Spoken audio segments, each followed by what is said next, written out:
ഛർദിൽ മൂലം അവശയായി അടിമാലി താലൂക്ക് ആശുപത്രിയിൽ എത്തിച്ച 7 വയസ്സുകാരിക്ക് കാഷ്വാലിറ്റി വിഭാഗത്തിൽ ചികിത്സ നിഷേധിച്ചതായി പരാതി. അടിമാലി 1000 ഏക്കർ സ്വദേശി ജോമോനാണ് പരാതി നൽകിയത്.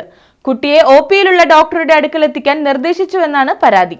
അടിമാലി 1000 ഏക്കർ സ്വദേശി ജോമാനാണ് അടിമാലി താലൂക്ക് ആശുപത്രിക്കെതിരെ ആരോപണവുമായി എത്തിയിരിക്കുന്നത്.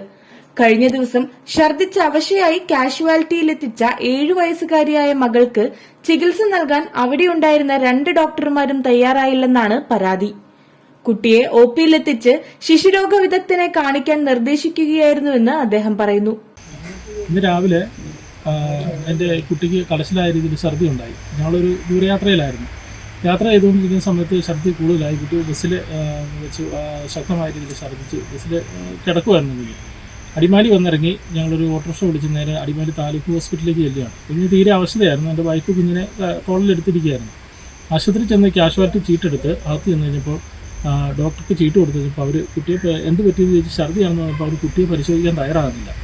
2 ഡോക്ടർമാർ അവിടെ ഉണ്ട്, ഒരു മെയിലും ഒരു ഫീമെയിലും ഉണ്ടായിരുന്നു. അവർ 2 പേരും ചീട്ട് എൻ്റെ കയ്യിലേക്ക് തിരിച്ചു വന്നിട്ട് പീഡിയാട്രിഷ്യനെ നിങ്ങൾ ഒപിയിൽ കൊണ്ട് കാണിക്കാനാണ് അവർ പറയുന്നത്. അവശ നിലയിൽ വരുന്ന ഒരു രോഗിയെ കാഷ്വാലിറ്റിയിലേക്കല്ലാതെ നമ്മൾ ഒപിയിൽ പോയി ക്യൂ നിന്ന് കാണുക എന്ന് പറയുന്നത് പ്രായോഗികമല്ല. അതുകൊണ്ട് താലൂക്ക് ആശുപത്രിയിൽ നിന്ന് ഉണ്ടായതൊരു വലിയ തിക്താനുഭവമാണ്. അത് വലിയ വേദനാജനകമായ ഒരു അനുഭവമാണ്. ചെറിയൊരു കുട്ടിയാണ്. പ്രായം ചെന്ന ആളുകളാണെങ്കിൽ അവർക്ക് അതിൻ്റേതായ രീതിയിൽ അവർക്ക് പ്രതിരോധശേഷിയെങ്കിലും ഉണ്ടാകും. 7 വയസ്സൊരു കുഞ്ഞ് ഇത്ര അവശതയിൽ കൊണ്ടുവന്ന് കഴിഞ്ഞിട്ട് അവർ കാണിച്ച നിരുത്തരവാദിത്തപരമായ നിലപാട് അതൊരിക്കലും അംഗീകരിക്കാൻ കഴിയില്ല. അടിമാലി താലൂക്ക് ആശുപത്രിയെക്കുറിച്ച് ഇതിനു മുമ്പ് ഒരുപാട് ആക്ഷേപം പറയാനായിട്ട് എനിക്കും ഉണ്ട്.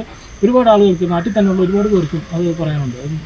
നമുക്ക് അംഗീകരിക്കാൻ കഴിയാത്ത ഒരു ശക്തമായ പ്രതിഷേധം അതിനകത്തുണ്ട്. ഞാൻ ആശുപത്രി സൂപ്രണ്ടിനെ വിളിച്ചറിയിച്ചിരുന്നു. അതോടൊപ്പം ആരോഗ്യ സ്റ്റാൻഡിംഗ് കമ്മിറ്റി ചെയർപേഴ്സൺ സനില രാജേന്ദ്രനെ ഓഫീസിൽ ചെന്ന് കണ്ട് കാര്യങ്ങൾ പറയുകയും ചെയ്തിട്ടുണ്ട്.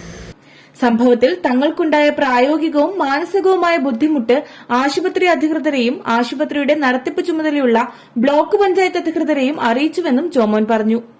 News bureau, Adimali.